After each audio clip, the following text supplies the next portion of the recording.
Alicia, maaari mo bang ilahad sa amin kung ano nangyari nung gabing yun? Sa Red Light Hotel.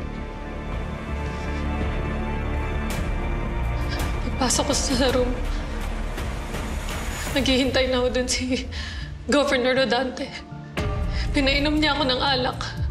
Tapos ilang minuto lang nahilo na ako. Pagkagising ko, nakakadena na yung magkalimang kamay ko sa kama.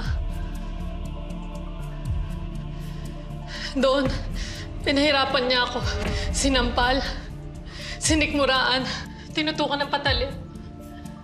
Bago niya ako pilitin na makipagtalik sa kanya.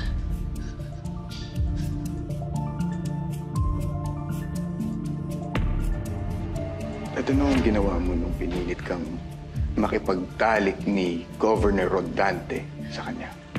Pumalag ako. Sinubukan ko tumakas pero wala akong nagawa.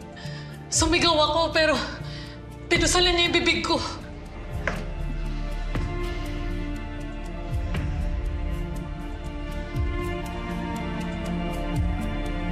Alicia, pwede mo bang sabihin sa amin kung ano ang ginawa mo pagkatapos na? Kinuha niya yung cellphone niya. At kinunan niya ako habang nagmamakaawa ako sa kanyang pakawalan niya ako.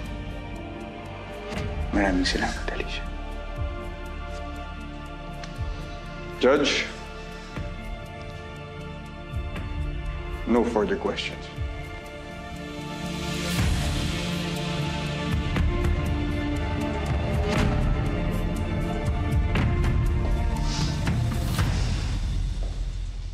Alicia, alam kong mahirap para sa'yo ito. So, I'm going to ask you a handful of questions now, okay? Ang sabi mo sa amin, pagpasok mo ng kwarto ni Governor Rodante, noong gabing yun, andun siya. Naghihintay siya. Tama? Yes or no? So, maaari mo bang sabihin sa aming lahat kung ano ang trabaho mo, Alicia? Objection, Your Honor.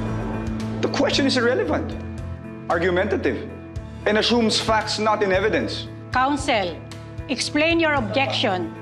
Your Honor, sa ilalim ng Section 266A ng Revised Penal Code, ang mga elemento ng panggagahasa ay una, ang gumawa ng pang-aabuso ay nakipagtalik sa biktima.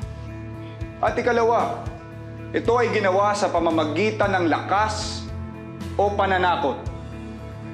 O kapag ang biktima ay nawalan ng malay o nawalan ng kakayahang mga tuwiran. O kapag ang biktima ay under 12 years of age.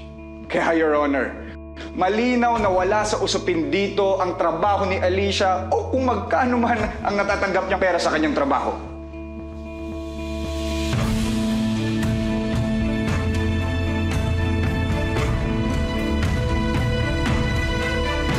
Objection sustained.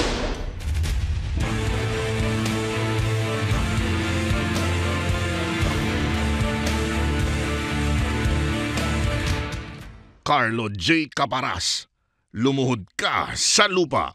Weekdays sa Hapon Champion.